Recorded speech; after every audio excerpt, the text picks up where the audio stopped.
I had a thought of what I was going to talk about on the way up, but then I got a phone call, and the phone call took me in an entirely different direction. And I also want to talk about that. So I think what I'm going to do is just do a presto, changeo thing and merge those two topics together. I'm not sure that they are naturally intimately related, but I do think I can make both points today.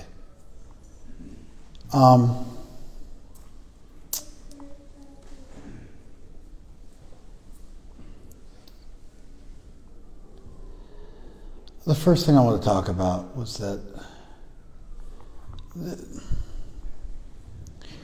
when you talk about a Bhakti tradition, what you're really talking about in English terms, in English theological terms, you're talking about tradition of grace. And a tradition of grace means that there is a deity. And not just any deity, not just any higher power. You know, it's just as far as the history of the 12-step program, Alcoholics Anonymous was originally a super Christian group. Like Jesus all the way. And it didn't take off. And they went through a rebranding exercise. And they rebranded themselves as generic, a higher power of your own choosing. And we're talking about in the 40s.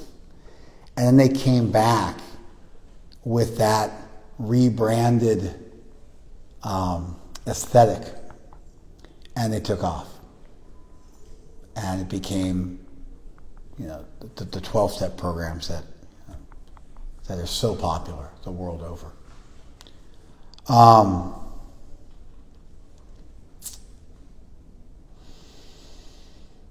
They did a study of yoga studios in a top-tier business journal a few years back, and a marketing journal.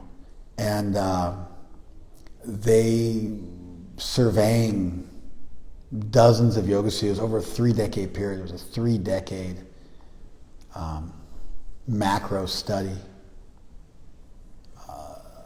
a study that looked at other studies, a meta study that looked at other studies. And they found out that yoga studios that have a spiritual aesthetic are more successful than yoga studios that don't.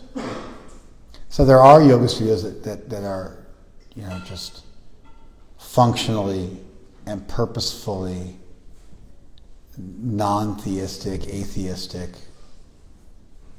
like a YAS program, yoga and spin, and they do yoga the same way you would do Pilates or calisthenics or a boot camp. It's just, it's no different than the other forms of exercise that they're offering. Yoga studios with a spiritual vibe are more successful. But it's not any spiritual vibe. It's specifically a vague, indefinite, generic spirituality. I thought it was amazing that in a serious, marketing journal, I think it was the top marketing journal in the nation, if memory serves. And of course the name is escaping me at the moment. But I thought it was just, number one, I applauded the researchers who were able to dial in that variable and quantify that marker of success and that determiner of success, that arbiter of success. And even though it was a marketing journal, they were able to understand that spirituality was a data point that had to be considered and a variable that had a huge effect on a studio's success. But then I looked back at CPY, Core Power Yoga, hugely successful. And I saw that they did in fact embrace a AA-esque, 12-step-esque, generic form of spirituality. Such that I go and lecture at Core Power Yoga. There's a bunch of devotees that I met at Leela came from Core Power Yoga. Kumi came from Core Power Yoga. We have, initiated devotees in our congregation that I met at Core Power Yoga.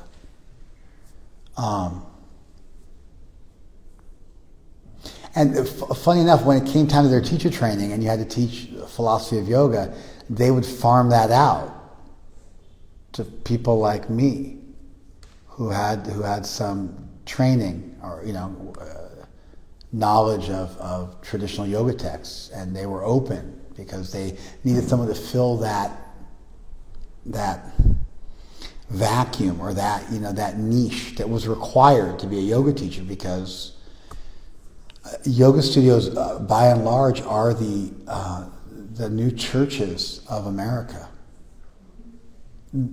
If you look around us here in Long Beach, and when I say around us, I mean literally in this immediate vicinity, like in a 3 square block radius, specifically that direction and that direction. Not so much that direction and this direction, but it's almost like it's a beltway. If you go across like this and you look at a 3 square block radius, there's at least 15 churches.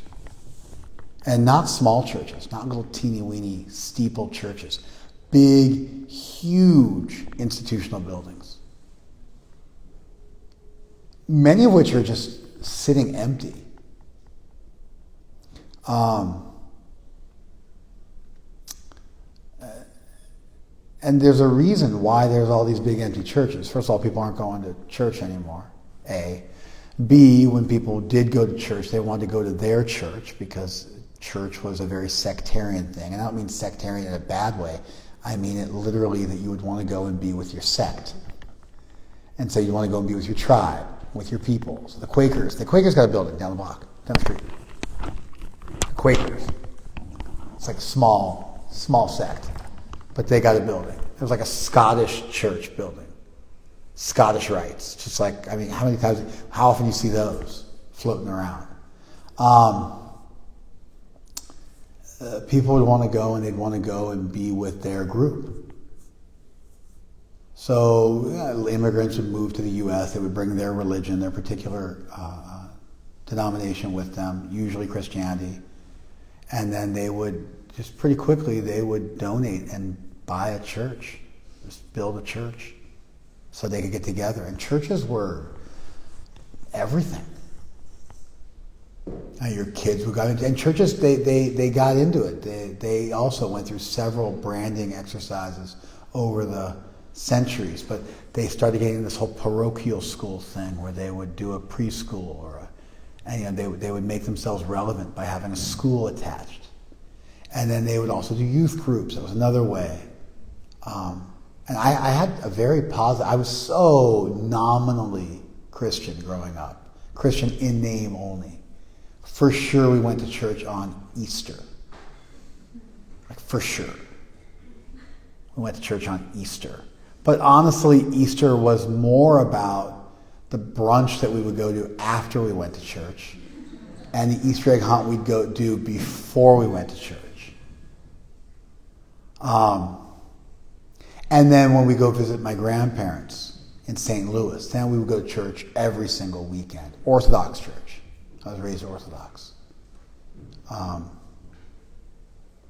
The Eastern church, the church out of Istanbul, as opposed to out of Rome. So there were two very, very large churches in Europe. There was the Western Church, which was centered in Rome, which became the Catholic Church. And there was the Orthodox Church, which was situated in Constantinople, which later became Istanbul after it was conquered by the Ottoman Empire. Hagia Sophia was turned into the Blue Mosque, but that Hagia Sophia was the biggest church in the world. It was an Orthodox church. And then there was a separation around 1,000 years ago where the Catholics said the Pope was infallible and he was primary, more important than all the other bishops. The Pope is the Bishop of Rome. This is probably too much information for you guys, but the Pope's the Bishop of Rome, and they came up with this doctrine of infallibility, that the Pope couldn't be wrong, and the doctrine of primacy. The Pope was the most important bishop. He was the first among equals, is how they phrased it. And the Orthodox Church, which had its locus of power in Istanbul, just used that as a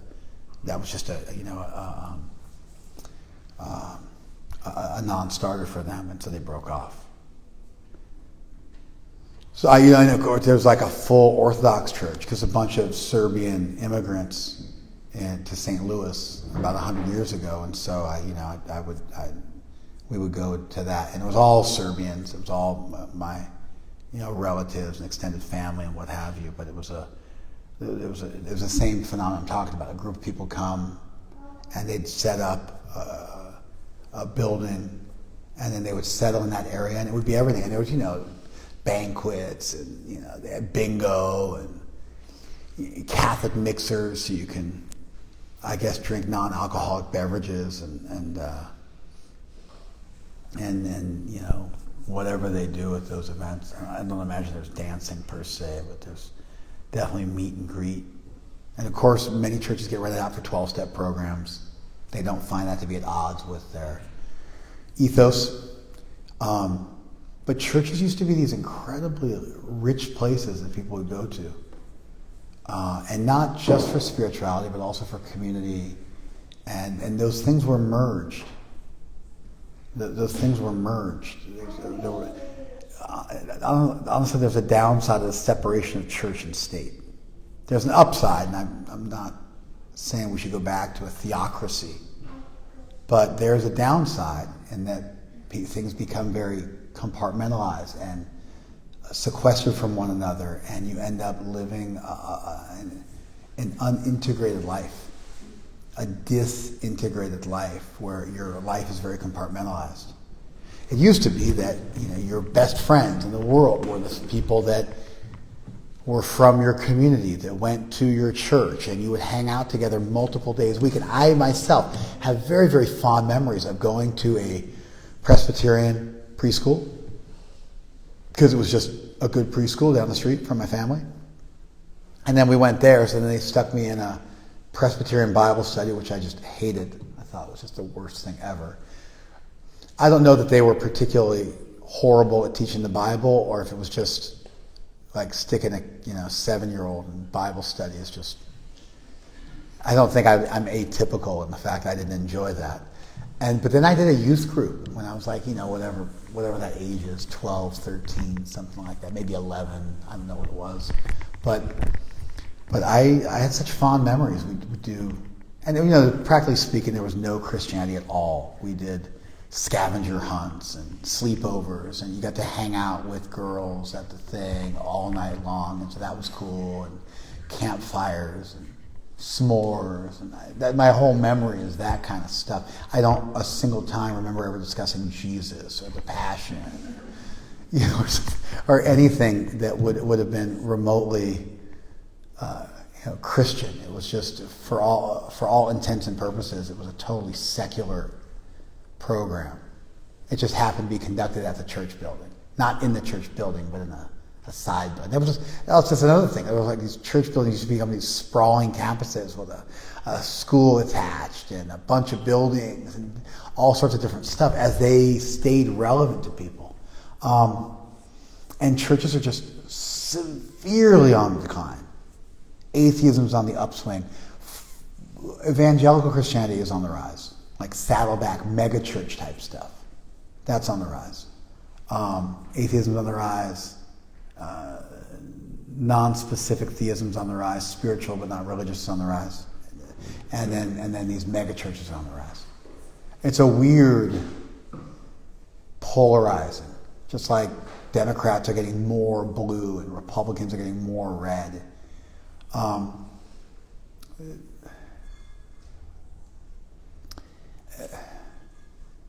Anyway, it largely has to do with the way that we get our information now through social media, which has algorithms that keep heading you further towards the extreme.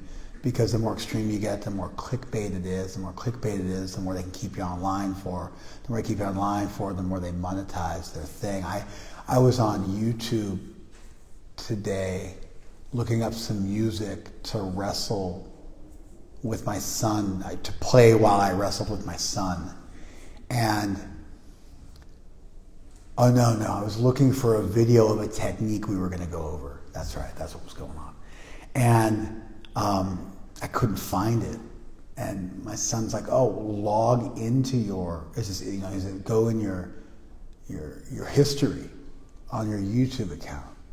And I said, I'm not logged in. So he goes, okay, log in. It goes on my phone. And so I logged in on my phone. And then I wanted to log out afterwards because once I logged in, all the music I normally play wasn't showing up anymore.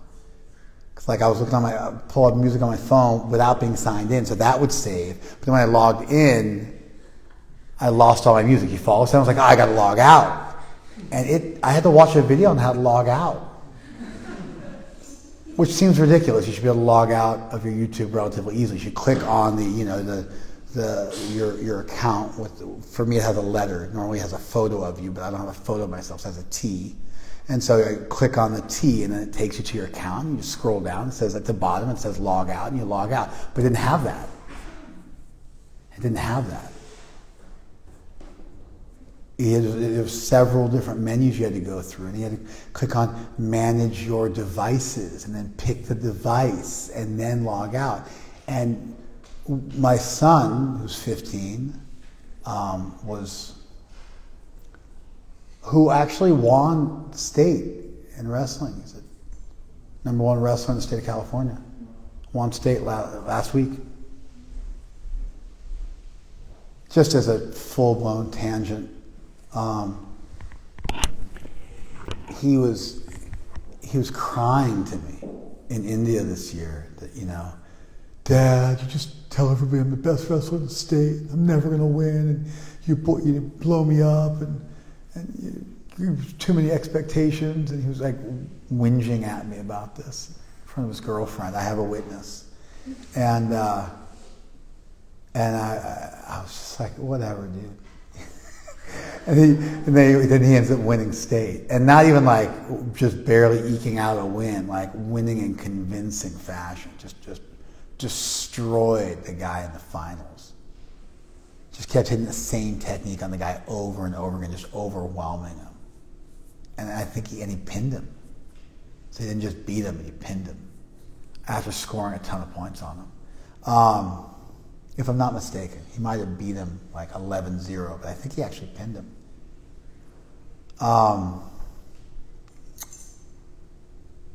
So anyway, I'm trying to log out, and he couldn't figure out, why was it so difficult to log out? And I was like, because they make money by keeping you logged in. You follow? Once you're logged in, you're clicking, then every time you click, they make whatever they make. It's probably a penny, whatever it is. They make some money.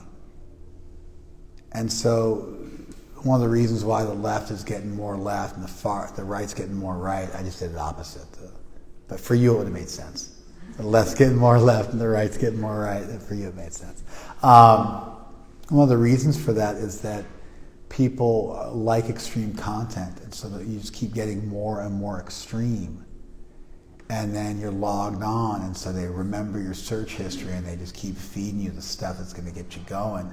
And so what used to be centrist politics in the Obermann window, for the first time in the history of politics, the Obermann window isn't always what works. The Obermann window is that centrist policy gets passed. If you go too far right or too far left, you don't get your policies passed. And so you have to stay in the center. But that's actually not true. You have radical right-wing conspiracy theorist candidates winning. And now if you're centrist, you're almost considered to be a traitor to your party. And you have to show your, loyalty by being a total fanatic. On both sides. Not just on the right, on both sides. Anyway, that was a long tangent with several layers to it. I don't know if I'm going to be able to make it back. That I might have crossed the Rubicon with that one.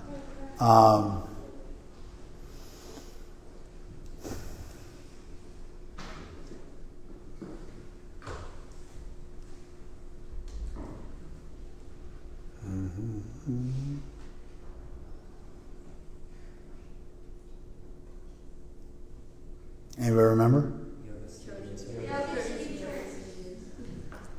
What was it? Yoga studios are churches, or like churches. Oh, I remember that. I'm not an idiot. I mean, you're going so far back. Obviously, I remember that. The Orthodox Church, and then Happy memories with the. Yeah, I remember all that. Yeah. But I'm not asking. We're not playing like a guessing game. I'm asking you to help me identify the point at which I tangented off, so that it then links me to what the other point I was making. What caused me to go down the tangent of right and left-wing politics and the algorithm and monetizing. You were searching for a video. Yeah, but that was later after I made this first point. The video thing was a tangent off of that tangent. So I'm at least going back to the original tangent. You guys are already further down the road than me. like a lot of people get their information now on the internet. Yeah, okay, that's good. That's good. We get our information. So it's based on that's again the right versus left and why things are getting more extreme. So again, you're further down the road than me. All right, it is what it is. With the evangelicals that are more popular. Ah, boom! Evangelical Christianity is more popular and atheism is more popular. And it's a weird divide, and you can find that a corollary to that within the right and the left-wing parties, and that's both of them are based on how you're getting your information, and people are like living in much more of a funneled reality with a lot less exposure to different points of view. Yeah, thank you. That's correct. Yeah, it's a weird phenomenon.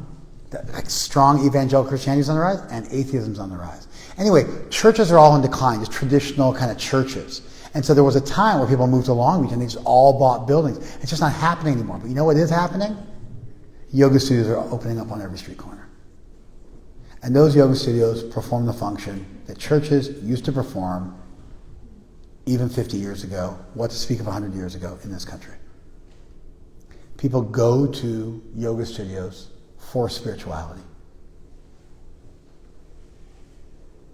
for sound baths on the weekend, and you know, tarot workshops, and tarot, by the way, is less old than the 52 card deck you play poker with. FYI. And then that deck being used to tell you your future, that only goes back a couple of 100 years. Less old than the US. Early 1800s. Just fun fact. It would be like as if people played poker and someone was like, oh my God, you can tell your future by randomly like dealing somebody a hand of poker, and this was like okay, and then a couple hundred years later, you're like this ancient system of the Romani people, it's been used for all time.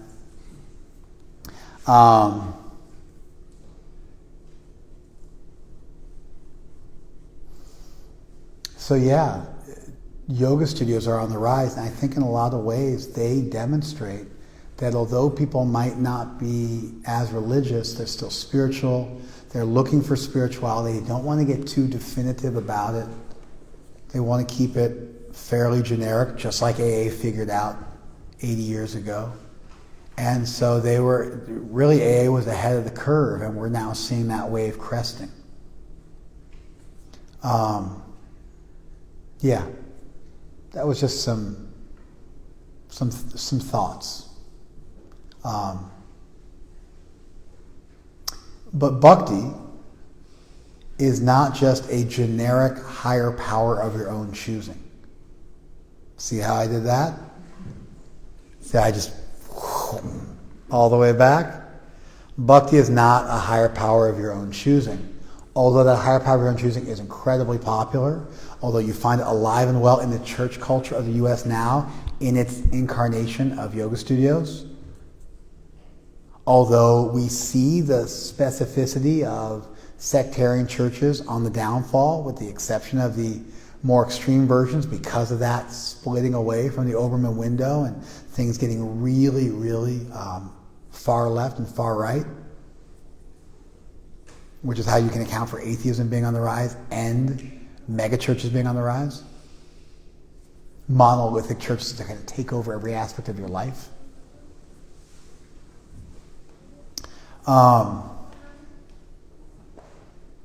Bhakti's not that generic spirituality. It's not so sectarian it has to even be Hindu.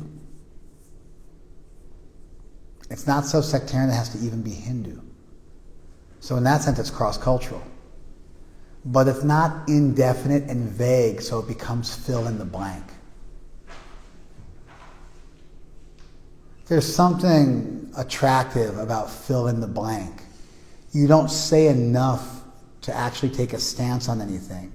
And then the other person sort of fills in the blank and thinks that you guys are on the same page when you've just been vague enough so that whatever they fill in the blank with based on their assumptions creates a false sense of chemistry between you. You know who does that? Cold readers do that. Mentalists do that. They sound like they're saying something. There's somebody in the room that suffered a great loss recently. I can feel that. Who suffered a great loss? Has anybody? I don't know. It seems like a very impossible thing, that perhaps almost a miracle if one of you might have suffered a great loss.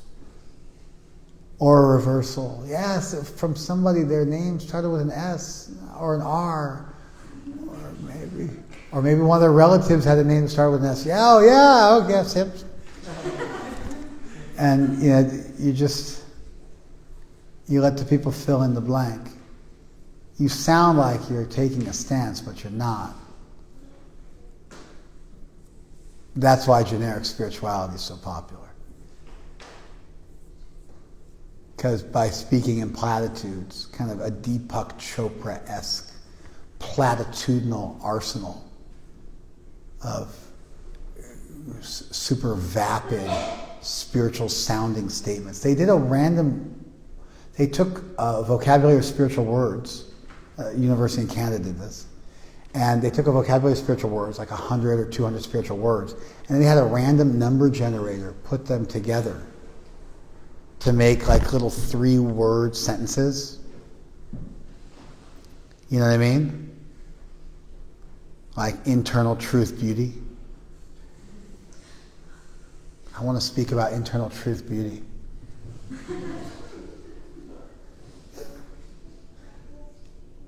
You know? And existential real profoundness. Right? And they did that, and then they posted those things online, and they became really popular. They went viral. But they were spiritual word salad. Like what a schizophrenic person does when they speak in non sequiturs.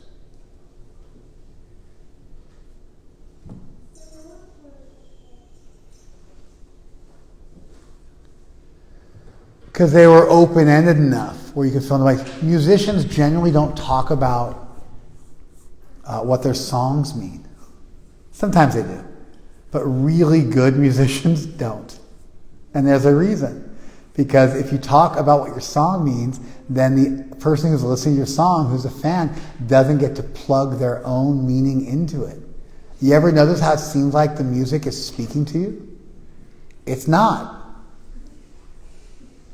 You're just doing that. It's just you deluding yourself. Finding faces in the clouds and all sorts of stuff. It's not. You're just, We have a tendency to look for patterns even when they aren't there. Anyway, there's a phenomenon, I can't remember the name of it, but if you start thinking like, I'll see the number 6, and you start seeing the number 6 everywhere, you're actually not. You're just focused on seeing the number 6. So when it appears, you see it, you start thinking it's everywhere, but it's actually no more than, and they've done studies on this, they've shown it.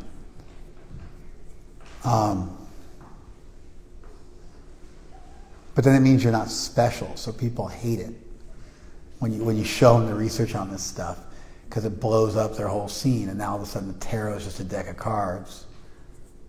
I have a problem with people playing random games of chance to figure out what the universe is trying to tell them, because that would just mean you go play roulette, or right? Just play a random game of chance, like roll some dice. Why would God, why would a loving deity, why would a loving universe, why would the universe that's trying to speak to you reach out to you through random games of chance? That seems like the least likely way that you get reached out to. Flip a coin. See what God wants me to do. Flip a coin.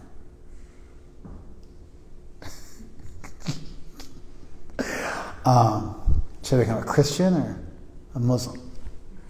That's what God wants me to do. 2 out of 3. I think a guy dug one down at the blackjack table. So,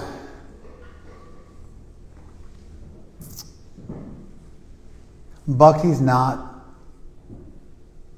so open-ended that it just becomes a fill-in-your-blank tradition. It's not so closed off it becomes necessarily sectarian. It's quite cross-religious. But Bhakti really is a tradition of grace. And if you're talking about a tradition of grace, then automatically you are committing to a certain worldview.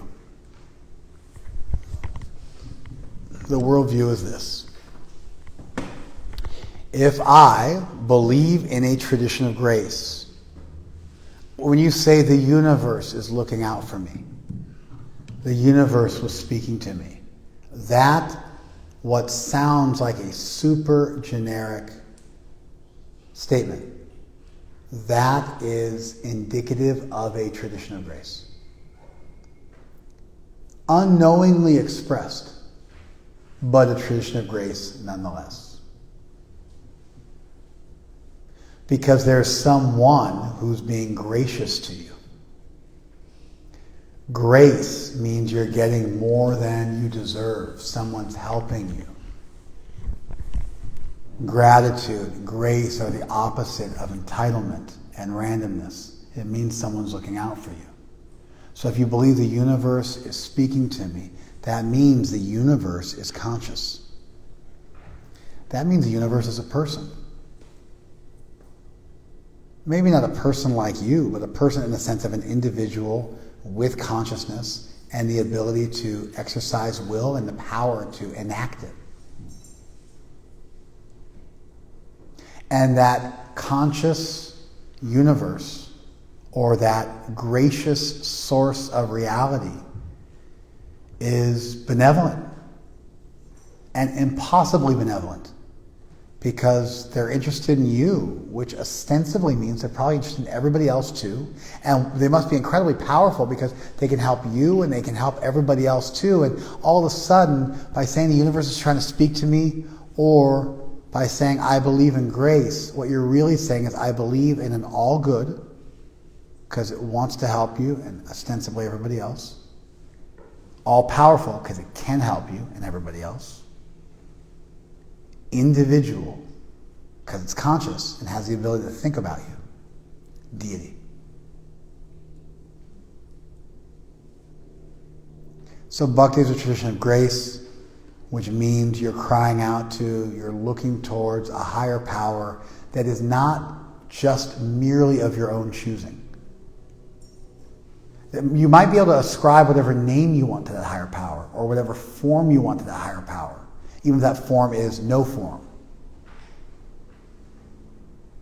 But you can't get around the fact that that higher power is conscious and loving and powerful.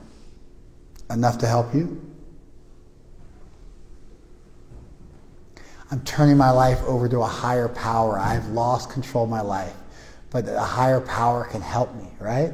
There's your omnipotence and your omnibenevolence right in the AA rebranded non-Christian ethos.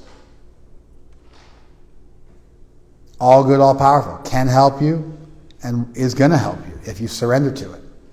All good, all powerful. A God that can hear you.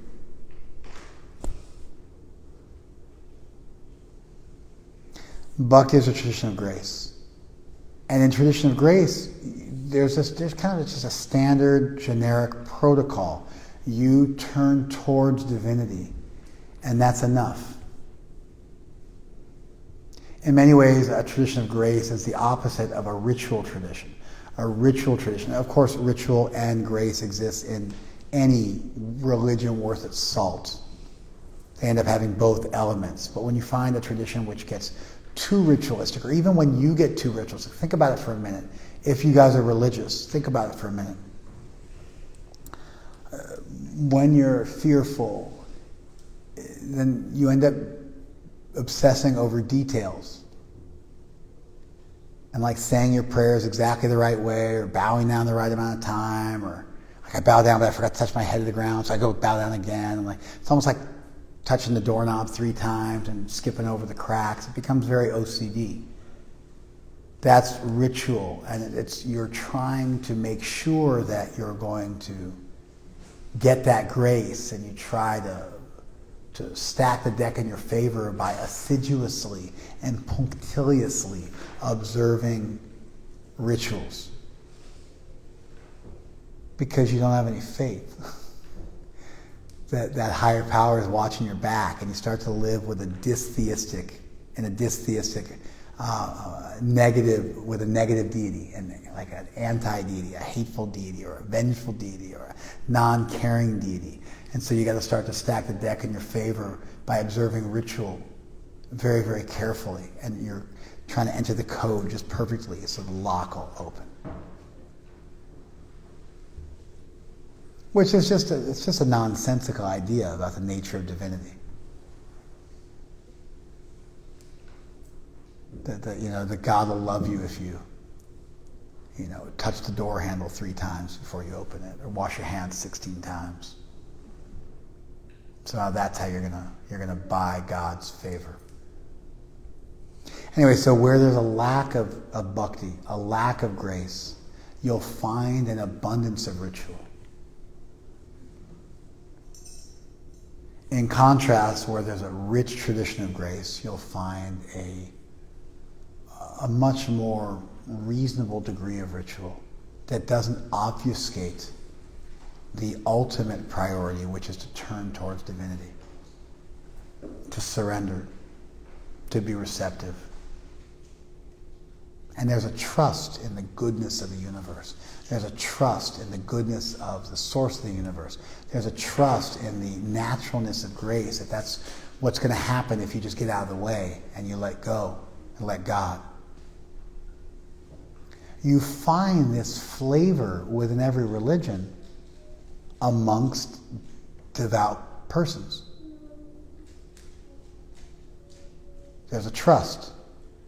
I was at my chiropractor's office.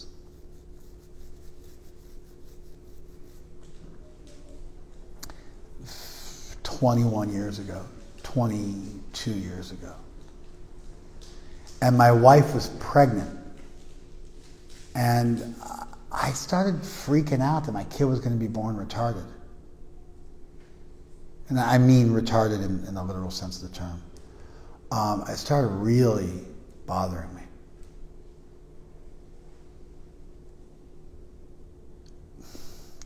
I mean, it's not, I'm not super proud to admit it, but that's where I was at. I got freaked out. Anyway, I was sitting down in my chiropractor's office in my weird world of fear that my kid was going to be born retarded. And I sat down next to this super fat Christian lady. And kind of like a mother goddess type figure. You see those pagan like mother goddesses are just like ridiculously obese, like way more than just being pregnant, like bountiful.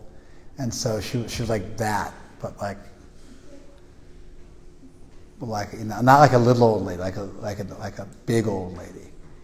And she, for whatever reason, she struck up a conversation with me and said, "You look disturbed." And for whatever reason, just because she was like the personification of maternity, I just vomited on her. Yeah, my wife's pregnant, it's our first kid. I'm freaked out. She's like, "Oh yeah, I'm a grandmother, 28 times over," or something like that. She had like a dozen kids herself, has been married for 70 years or something like that, and had grandkids, and then they had grandkids. She was like, like a venerable matriarch. And she said, "Yeah, you're afraid because you can't control it. It's truly outside of your control, and there's nothing you can do about it. Especially the first 4 or 5 months of pregnancy, there's literally nothing that can be done. Science can do nothing. 20 weeks, they start to be able to make crazy moves, like maybe a 25% chance of survival. But I mean, even with that 20, whatever it was years ago, it was more like 25 weeks, 28 weeks. There's a long swath of time where they can do very little, up till 5 months. She said, things happen in life that remind you that you don't control everything. And I was like, wow, that's exactly right. That's exactly what's going on. And then she said, "Let me ask you a question." She goes, "If your child is born retarded, will you love it any less?" And I said, "No." She said, "Well, will you guys wish you had aborted it?" And I said, "No."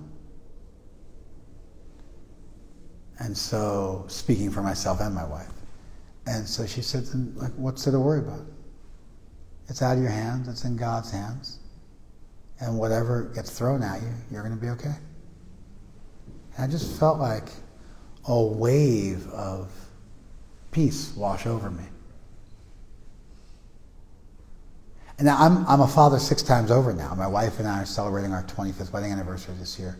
And I'm a father 6 times over now. That was our first. That was Rock, who just turned 21. That's how I did the math, and it was 22 years ago. I don't have that flawless of a memory. I just remember it was midway through the pregnancy of our first kids. So I just did the math like that.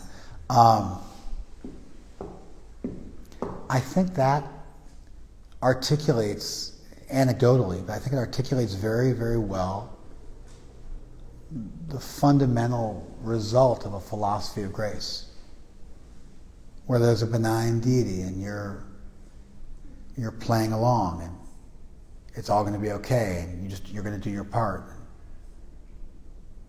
and you don't live in a cold, brutal world. There's actually a loving deity behind it, and you can trust and busy yourself with turning towards that divinity and exploring that relationship and going with the flow and getting with the program and sculpting yourself, refining yourself, becoming the best version of yourself. And you become a lot less concerned about controlling the weather, which of course is a waste of time. Because there are things in life that are just truly beyond your control. So, I was thinking about that. Traditions of graces, but within a specific context. And I won't be able to do both things. I mean, I will. I'll do the second topic in 2 minutes or less at the end. But I was thinking that there's a tradition of grace in the sense of your actual relationship with divinity and your own experience of divinity in your life. But even before that, there is a relationship with a philosophy or a theology or a worldview or a paradigm. In other words, when you first make a foray into the world of spirituality, the first thing you do is you encounter concepts and ideas. And those ideas themselves are potent in the sense that they give you a sense of peace and a coherent philosophy of life. Whether this even goes beyond theism, a coherent philosophy of life, unless it's nihilistic, a coherent philosophy of life gives rise to, and I guess I would say I don't think nihilistic philosophies are coherent, to be honest. I think there's strong evidence against them. So they wouldn't be coherent, they'd be incoherent. But a coherent, systematic philosophy of life gives you peace. There's a reason why her little questionnaire to me filled me with peace, a peace that has lasted for 22 years since she said it to me. It's because I already had a working theology, a working philosophy of life in my mind. And so I was able to do the exercise with her and come to the same conclusion she did. I could have easily been like, no, I don't believe. I'm not going to love it. I wish I would have had an abortion. I'm scared. This is like horrible. I wish we never got pregnant. I could have gone down that road, but I believe in a deity. I believe in a tradition of grace. And therefore, because of my pre-existing belief system, when she took me through that exercise, I was able to pass with flying colors. But it actually gave me peace. Do you understand? Like, I felt comforted just by the ideas, just by the concepts. And I think exposing ourselves to really good ideas and different worldviews and to looking for a coherent worldview and a coherent philosophy of life and a worldview that actually works, that stands up to some scrutiny and you can kick the tires on it and you can use it, it's functional. I think that's probably the most rewarding way people can spend their time. You get a haircut, huh? Looks good. It's like, you look different. I was like, what do you think? You got like a monster haircut, right? Yeah. I think it's the most rewarding way people can spend their life. And I think a lot of times we downplay the incredible treasure that a solid worldview is. And we just take it for granted. And we just assume that, like, oh yeah, it's just whatever. That's worth, like my son's getting married this year, Rukta, and he's bummed out. He's like, he's 21. He's bummed out. He's not making $100,000 a year yet. So he got a plan. He's making $100,000 a year by the end of the year, but he's like all bummed out. He's like doesn't have his life together because he's got all his friends are just like ridiculously well to do. I don't know how it is, but all his friends are making like $250,000 to $500,000 a year, and so he's like, somehow he has this insane idea of what success is comprised of. But the point I make to my son somewhat regularly is all your friends would spend millions of dollars to get a spouse like you have.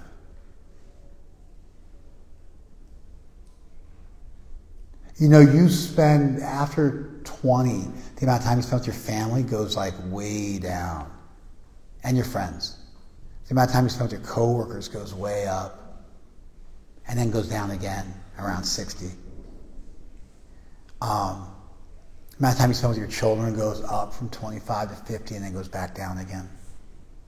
The amount of time you spend by yourself goes up for your whole life after the age of 20. The amount of time you spend with your spouse goes up the whole time from the age of 20. So I'm pointing out to him, I go, you found a girl, you're going to be with her for the rest of your life, there's no question. You're set. I'm like, that's worth millions of dollars. You're already a rich man just from that. Then he's also a complete savage in terms of his physical prowess. He's like a very accomplished fighter. like a killer, stand up and ground with an indomitable will and a bunch of national titles. That's like the confidence that comes with the ability to defend yourself and your loved ones, especially for a man, where that's just kind of part of our DNA, part of the body we're given. Men have more upper body strength than women do. Upper body strength translates to capacity for violence. We can equalize it with weapons, but in terms of just looking at us as animals, what differentiates men from women? Women give birth, men fight.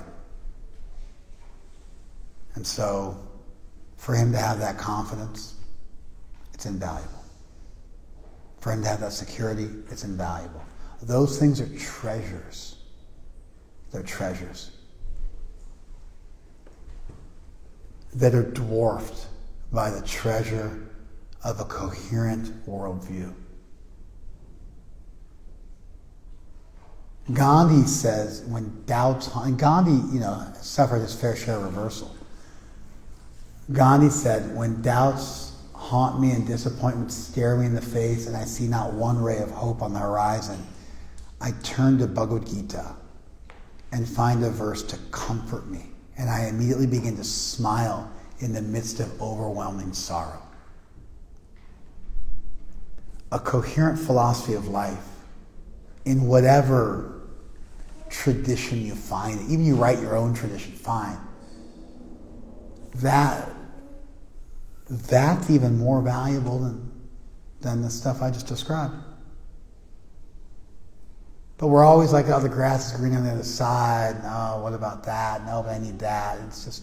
But the truth is, if you can find that in life, you are wealthy beyond imagination. And it actually gives you peace. It works. It's functional.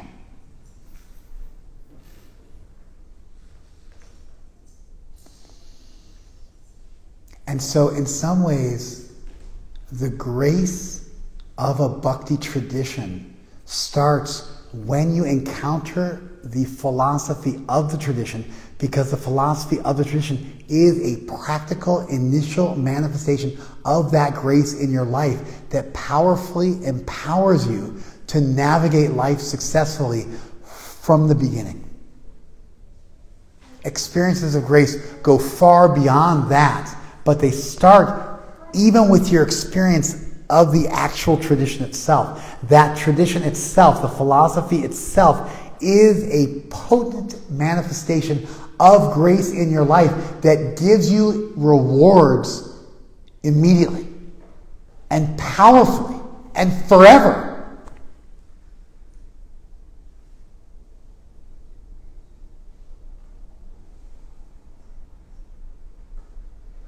Did you guys follow that? That was the point I wanted to make. We live in a world where things are more dichotomized than ever. Left and right, religion and atheism. We used to live in a world where people were primarily integrated in their life, where they lived and worked in kind of a community. And that these churches and this little Bible Belt here are remnants of that and examples of that. That although they're largely standing empty, and Jesus, like, what happened to the world? Well, actually, I think yoga studios largely have replaced such places, and they have a generic form of spirituality, which gets a little bit fill in the blank, which works in a cold reader, platitudinal, random number generator sort of way. And it's a bit comforting, but it creates a false sense of comfort where nothing is really being said and you're just filling in the own blanks, and you're really just kind of having a masturbatory conversation with yourself as opposed to actually engaging with a tradition. And the tradition becomes so open-ended it becomes cognitively meaningless. And that can be contrasted to a Bhakti tradition, which is ultimately a tradition of grace. And when you say grace, or you say the universe is speaking to me, you're starting to make some pretty serious theological commitments to an all-good, all-powerful deity that's conscious, that loves you, and is capable of engaging with you. And you find that even as much as AA spoke about a higher power of your own choosing, it's not quite that, because it's a higher power of your own choosing that is high enough to help you, that is willing to help you, and that communicates benevolence and potency. And if it can do it for you and everybody else in the AA program, it must be omnibenevolent and omnipotent. And so these defining features of a Bhakti tradition, although they're more difficult to wrestle with because they require you to make a commitment to a particular philosophy of life, they yield great rewards. The same way, because I had a working philosophy, when I met that matriarchal goddess, I was able to appreciate the lessons she had to teach. And it gave me a succor, and it gave me peace and solace. And we should not underestimate the incredible value that a working philosophy of life provides. In fact, it's the most valuable thing. And we should spend time encountering great ideas and kicking the tires on systems of thought and learning and growing and thinking about these things. And we should value those things with our lives, practically speaking. And really, that tradition itself becomes a manifestation or an incarnation of that grace in your life that's immediately appreciable, because it gives you something you can immediately use in this world to better your life. And you should see the tradition itself and the knowledge contained within it as the first manifestation of the deity.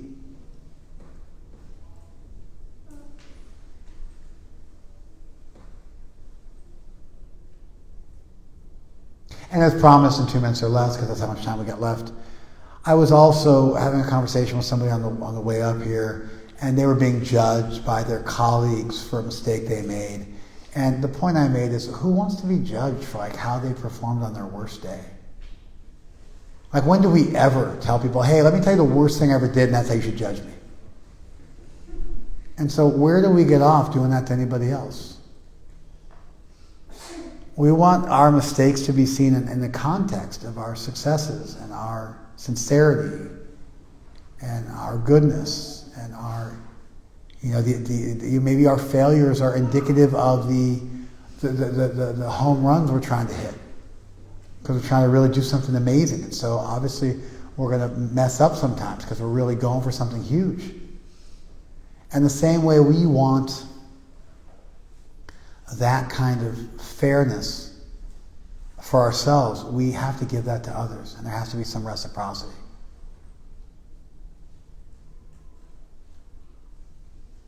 And so we should be generous with others. And really, interestingly enough, that's the same as a tradition of grace, because what we're talking about with the tradition of grace is a tradition of reciprocity, where if you turn towards divinity, divinity will turn towards you. And the fact that you're small and you turn towards divinity, well, I'm in, whole hog, so to speak. I'm in completely. So then if divinity also commits totally, and divinity is infinitely bigger than me, then it's a really good return on my investment. Because if it's a tradition of reciprocity and I'm all in, then the other party's all in, but the other party's bringing way more to the table than me, that's great. And that's the very intention of a tradition of grace. It's still based on this synergistic model. It's still based on some fairness. It's still based on some reciprocity. It's still based on you treating God as you would want to be treated yourself, as you giving love, as you giving attention, as you caring enough. Did you guys follow that? And so in some ways there's a corollary between these 2 points. And then when we're talking about judging other people unfairly based on their worst moments, we're being hypocritical, because we don't want to be judged that way. And we should have a certain congruence and a certain fairness and a non-hypocrisy in the way we deal with other people based on how we like to be treated, like the categorical imperative. And when you extend that same philosophy to how you relate to God or the deity or a higher power or the universe or whatever nomenclature you want to choose, great things happen. Oh, I should pay into that relationship. Okay. Okay, that's it. Thank you, IGTV. Give me some feedback. What do you guys think?